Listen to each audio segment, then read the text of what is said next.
This was Montford Point, a snake-infested North Carolina swamp that became a training ground for blacks during World War II.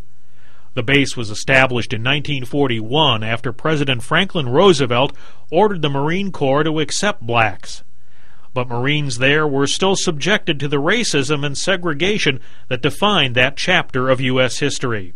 70 years later, the resentment still lingers. Very few Montford Point Marines are still living, but most, like 88-year-old Carol Rivas, are glad that their struggle made a difference for future generations.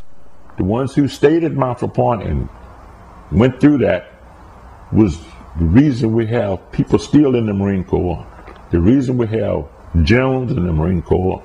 All these guys is on the shoulders of people who stood these things back in that time. Despite FDR's order, the Marine Corps did not want black recruits. Camp conditions at Montford Point were dismal and discrimination was prevalent. 87-year-old Oscar Culp recalls the injustice of training to protect the people who treated him like a second-class citizen. But we can't go in the same restaurant that they can.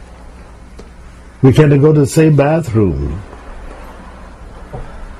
Cannot ride on the same seat on a bus or a train, or get a little weak now. But Culp was among those who stayed in the Corps, but the memories of his experience still trigger tears.